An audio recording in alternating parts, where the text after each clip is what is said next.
बिस्मिल्लाहिर्रहमानिर्रहीम अस्सलाम वालेकुम to everyone welcome back to my YouTube channel Sahreez here. तो आज मैं आपको एक और हैक बताने वाली हूँ सीएसएस और पीएमएस की प्रिपरेशन के लिए जो कि आपकी हार्ड वर्क को स्मार्ट वर्क में चेंज कर देगा। अब करंट अफेयर्स या पाकिस्तान अफेयर्स में किस तरह आपने एक टॉपिक की हेडिंग्स को एक्सटेंड करना है, किस तरह ज़्यादा से ज़्यादा हेडिंग्स और सब हेडिंग्स बनानी है, ये मैं आज आपको बताने वाली हूँ। लेकिन मैंने चूज़ किया है पाकिस्तान अफेयर का एक टॉपिक, जैसे कि sir Syed Ahmad Khan and Aligarh movement.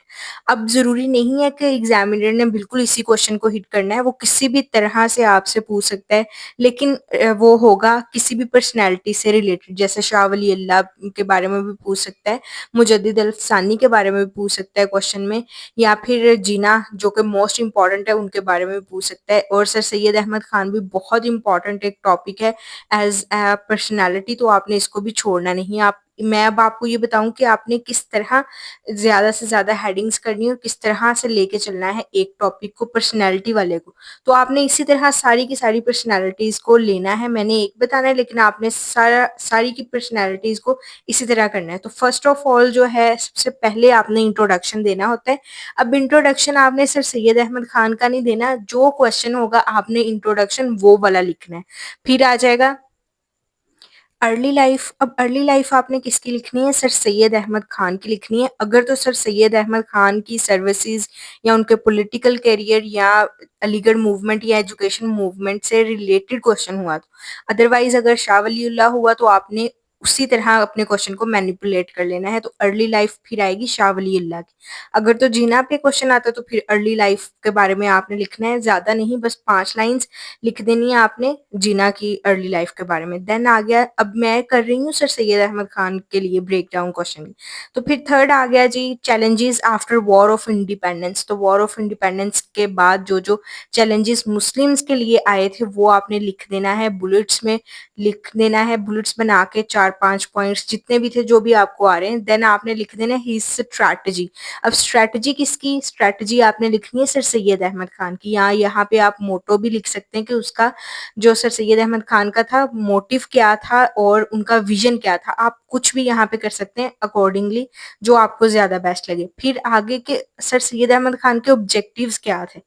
अब ऑब्जेक्टिव्स को भी आपने बुलेट्स में लिख देना है, जो 4-5 उनके ऑब्जेक्टिव्स थे। फिर आ गया जी 6 point services of sir Syed Ahmad Khan. ये ज्यादा इंपॉर्टेंट है क्योंकि उन्होंने पॉलिटिकल सर्विसेज भी दी हैं, उन्होंने एजुकेशनल सर्विसेज भी दी हैं और रिलीजियस सर्विसेज भी दी हैं। तो अब मैं यहाँ पे पहले मैंने सर्कल में कर दिया जी पॉलिटिकल सर्विसेज। तो इसका फर्स्ट पॉइंट ये है, रेप्रोचमेंट बिटवीन ब्रिटिश एंड मुस्लिम्स। अब यहाँ पे ना थोड़ा सा मेरा मार्केट डिस्टरबेंस कर रहा है, तो आप ये फोकस करिए कि मैं क्या कह रही हूँ ताकि आपको समझ आ जाए और आप नोट डाउन कर लें। सेकंड पॉइंट है प्रिजर्वेशन ऑफ मुस्लिम आइडेंटिटी, कि मुस्लिम आइडेंटिटी को कैसे प्रिजर्व करना है, कैसे उसको रीगेन करना है, कैसे उसको रीबिल्ड करना है।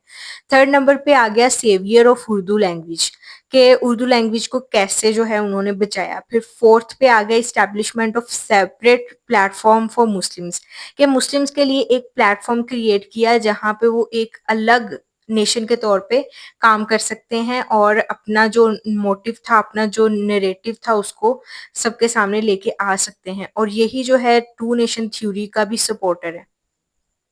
नेक्स्ट पॉइंट है supporter of two nation theory, और then opposition of Indian National Congress.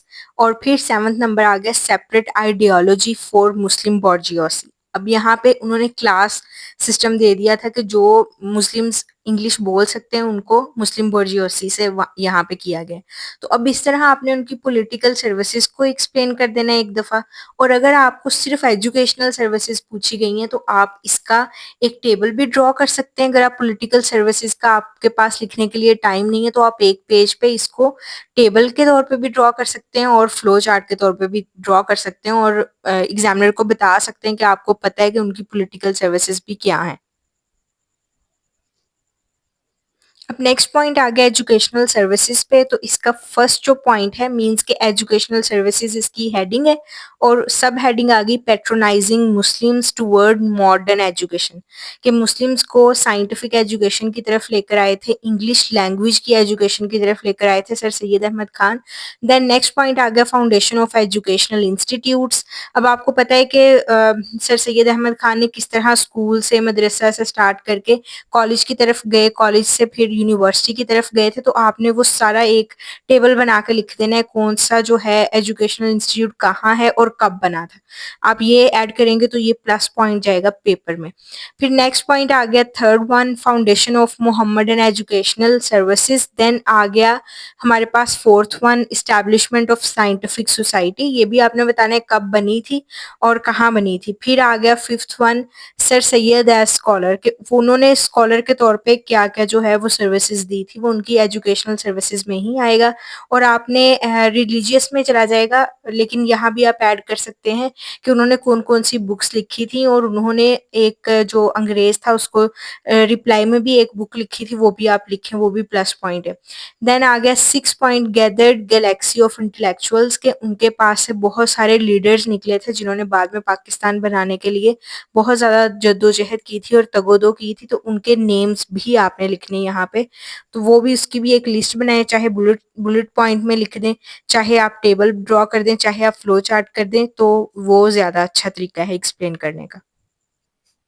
अब नेक्स्ट जो है हेडिंग आ गई है, जो कि मेजर हेडिंग होगी social services of sir Syed Ahmad Khan, Tahzibul Akhlaq as source of enlightenment.